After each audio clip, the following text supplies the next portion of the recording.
Well, good day, YouTube, and welcome to another episode of the Albino Rhino Beer Review. And today we're going to look at the third offering from the craft, I do it in parentheses, craft wing of a once well-known craft brewery that some people still consider craft. They still have high-quality brews, but whether or not they have been able to keep up with the craft market now, who knows? But this is their smaller batch variants.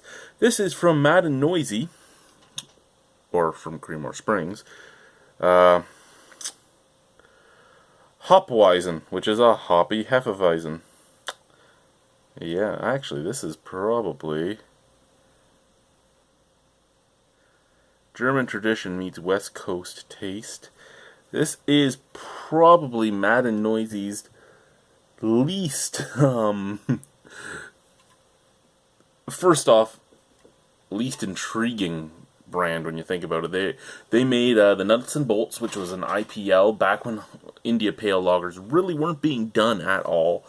And then they, well, at least not in Canada. And then they came out with their Citrus Saison, which was fucking spectacular. And now, and that next one was called Sunny and Share. And now, a hoppy hef called Weizen. So the name is just lacking. I think the style, the imagination's lacking. Not saying that it's not going to be good. I'm really actually hoping that it's really good, but I'm just saying it seems to be a little. Ooh, only 4.7% alcohol, so it's a nice light brew too. Do we have anything we really? I can't read that text. Nope, can't read that text. So we'll jump into it.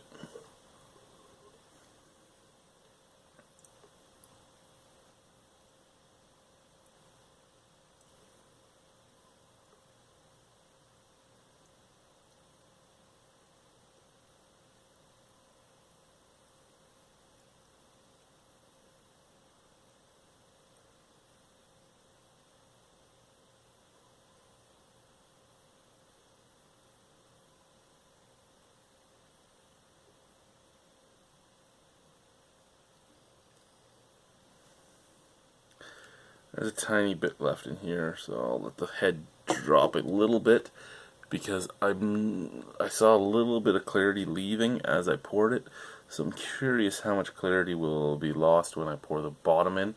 But right now, here where it's thicker, it's nice and hazy. Down here where it's thinner, fairly see-through, nice big white head. It is fading. It is. I actually think visually that's a nice looking wheat beer. I mean, it's not as hazy as I personally like my wheat beers, but that's a nice looking wheat beer. Not much carbonation moving in there. It looks pretty. Can we get any more in?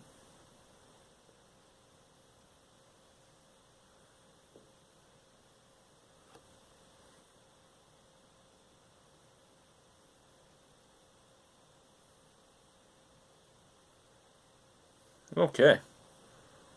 There we go. Actually, now, up here, that's as hazy as I like it. There's actually sea monkey. Ooh, that's kind of gross. I don't know if this camera is going to pick it up or not. But there is some weird shit floating in there. Where is my super duper? Oh, I can't find it. I can't find it. Where's the super duper flashlight? Oh God, where's the super duper flashlight? Oh, it's right there. It's right there. Ugh.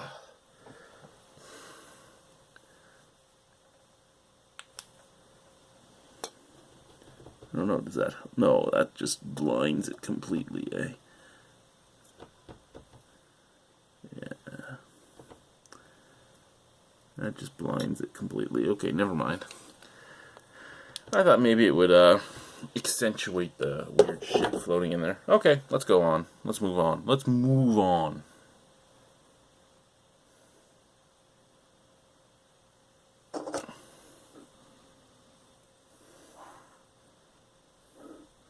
Okay, so here's where this gets weird for me. Out of the can, it smells kind of like your average wheat beer, almost like there's a almost like a peppery, slightly coriander-ish smell in there, but really hopped with noble hops. Lots of grassiness, lots of cut grass, like just lawn trippings, a little bit of like chrysanthemum type of things.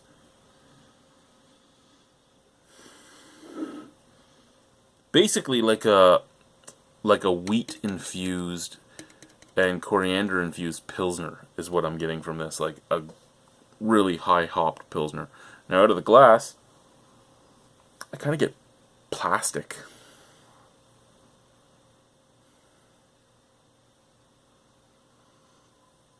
Yeah, the can, for me the can is the better smell. I don't like the glass smell at all, but let's try the beer. Cheers.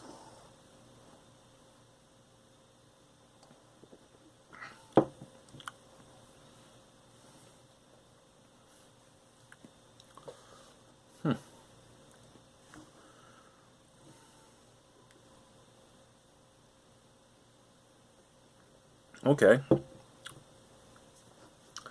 It's weird because this German tradition meets West Coast taste. I could see better if it was like more West Coast hoppiness. It really does remind me, and it might even be West Coast hops, but for some reason I'm not tasting it that way. What I'm tasting is a pilsner, basically. Grassy, dirty,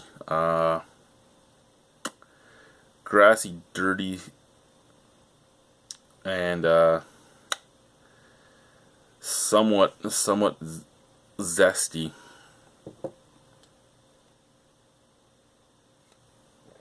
And because they went full on German tradition, you're not getting. I'm getting a little bit of like coriander slash peppery taste, but that would mostly be the yeast in this than anything else. The hef yeast that they're using, and you do get that grainy dryness up at the forefront. I wouldn't even say it's a normal weedy taste because it doesn't have the body that a wheat beer normally would have. To me, it does have that dryness that a wheat beer would normally have. Excuse me, but not the body, and I'm okay with that. Don't get me wrong, I'm okay with that. Just stating that dry, neutral graininess, a little bit of pepperiness, lots of grassy, earthy, zesty hoppiness. The only thing I could see in there hop-wise that would be West Coast is there is a little bit of like a resiny residue left. Kind of like just an oily residue right at the back of the throat that just has a little bit of bitterness on it.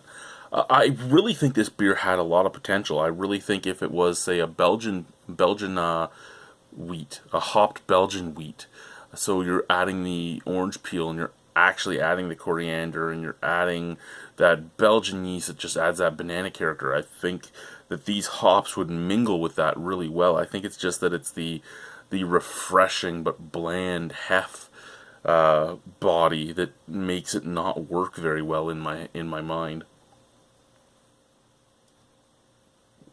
That being said, there's no fault to the beer other than the smell out of the glass. It's actually a well-rounded beer and a good tasting beer. I just don't think that this Weizen is working all that well because of the hops they decided to use in it. And that's perfectly fine. I mean, use whatever hops you like. I love that they're imaginative. I just, I'm not really digging this beer. I loved the Sonny and Cher. I really, really, really enjoyed the Nuts and Bolts. This one, I could drink it. And that's about where I sit on this one. I could drink it, but I don't particularly care if I got a chance to drink it again or not. I really don't. Out of 10, you know what? Probably a 6.5 out of 10. I could drink it, just don't really care either way. There's nothing wrong with it. I can't say there's any faults. I don't mind the beer. I don't mind it. I just can't say... I can say, like with every other beer I've ever reviewed, if you want to do it and you see it, grab a can of Mad and Noisy's Hop Weizen and give it a chance. You might love it. Me, I don't love it, but I don't hate it. It's good. It's good. It's better than 60% of the... Well, it's in the top 60 percentile, shall we say. You know, I mean, I gave it, what, a 65%? There's nothing wrong with it. Drink it. Don't drink it. Do whatever you want. Thank you guys for watching. Have a wonderful evening. And if you're ever near Creemore, regardless of whether Molson owns it or not, it's really worth a stop by to see the brewery. They are great people. They have a great brewery. It's beautiful. The town is beautiful. The drive there, if you get motion sickness, the drive there can be a little tough, but it's fun. If you were a kid, it would be even more fun going whee up and down the hills. But hey, that is what it is, and oh, that's not good. Thank you guys. Bye.